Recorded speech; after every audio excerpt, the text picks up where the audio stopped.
my name is Heather, and welcome to just a coffee chat. This is the bottom of my McDonald's iced coffee, but a coffee chat about what books to pick for AP Language and Composition. So I don't actually teach a book unit until the third quarter of school, usually in the spring, but I know that you got to order books, which I'm in a new school, so I need to pick my books and order them ahead of time.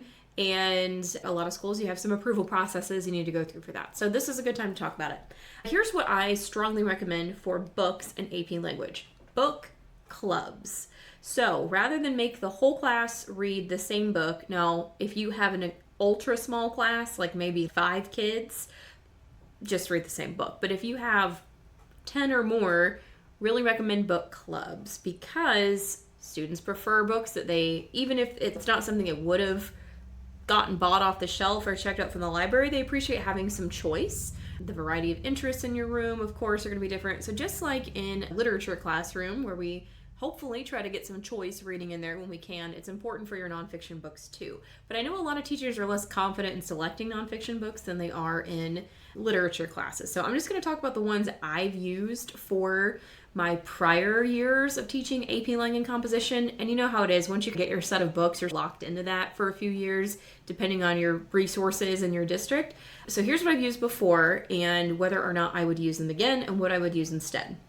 So when I first started teaching AP Language, the first book that I got was Nickel and Dimed by Barbara Ehrenreich, and it's an exploration of the lives of the working poor. She did this study in the late 90s where she, as a reporter or journalist person, went undercover to live as a minimum wage worker. She went to 3 different places. She worked as a waitress, a Walmart employee, maid, and then she talked about like the struggles the working poor face. Obviously still relevant nowadays. She got a lot of heat for that book because of just the tone. It was a hate read for a lot of kids who that's their real life experience, and they felt like she didn't quite capture it because she was looking at it through such an artificial lens. And at the time we talked about, okay, what's the speaker's perspective doesn't have to be our perspective, but it's just important to note where she's coming from and what is her greater purpose here in shining light on these issues. So not only is that like several decades removed of public policy, I think those concerns are important enough and overshadow like maybe the benefits of that book that what I would use instead in the same unit on poverty, I would probably use Maid. I know there's like a Hulu, Netflix, one of the two, a series based on that book, and some kids maybe have even seen it, but it covers a lot of the same ground. In fact, Barbara Ehrenreich wrote the foreword to it when it came out, but it's a memoir, but it's also a good exploration of the benefits cliff and kind of the day-to-day choices and struggles of the working poor in the U.S. So I think that might be a more engaging pick and a better pick, and I think that's on my short list for this year. So that's one. Then another one that I have used and I used it also in my dual credit college 101 class, that was the top choice year after year, was Dave Cullen's Columbine. And it is a thick book, like 400 pages or so. The kids always finished it. They were fascinated. I think it's considered a true crime book, but it is an exploration of the thing that's unfortunately on every kid's mind that goes to a high school building a lot of the time, is school violence. And I think Cullen's book is so important because it dispels a lot of rumors around the Columbine event itself, because in the cases of the 2 students who attacked at Columbine, they had really different reasons, and they were both really popular kids. They were not what they were later painted by the media to be, as these like goth outcast losers. They were in the in crowd, but one of them was super depressed and the other was a psychopath. So it's a really interesting study of psychology, gun laws, how the media responds to tragedy, and then how we've responded to school violence from then. Columbine, really powerful book. You're going to have to make those decisions, read the book first, and decide if it's right for your students, but mine have always really loved it and found it to be a very powerful starter to discussions. And they felt empowered, I think, after reading it to advocate for change and what they want to see in their schools. Another one I have used with honestly mixed responses is The Immortal Life of Henrietta Lacks by Rebecca Skloot. If you're not familiar, I think there was a movie version of this too, and her cells were taken from her and have been used because they like regenerate. They've been used in medical research ever since, but her family got none of the benefit of that. And it's about the abuse of people from certain backgrounds in the medical industrial system through the years. And for your maybe future bio majors, future pre-med majors, they might be really interested in this. But I've had kids that just thought, oh, it's a mystery or something. It's interesting for that reason. And they were so on the book. There's also a really complex family inside the family cycle of abuse story to it that some kids like really didn't end up wanting to read about. So definitely, again, preview all of these books, but that one worked for some students and didn't for others.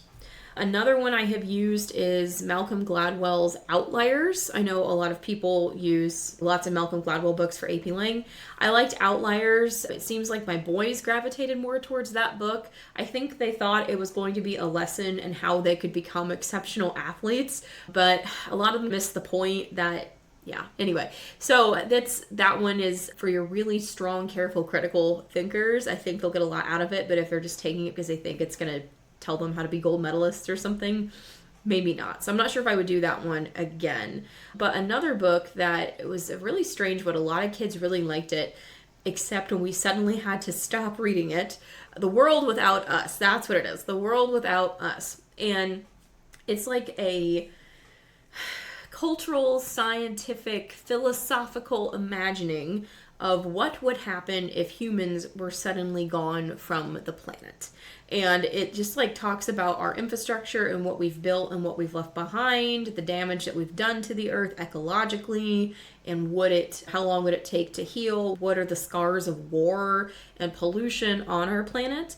And so here's the thing, that book is really engaging and kids love it. But the problem is we were just started that book the last time I taught it when we all had to go on lockdown, and then like suddenly the streets were empty and we were facing this global pandemic, and I was getting messages from kids that were like, I don't think I can read this book right now. And I'm like, that's fine, stop reading it, it's too, whoa, this hypothetical thing has become reality, you don't need to read this. So we found something else for them to do instead.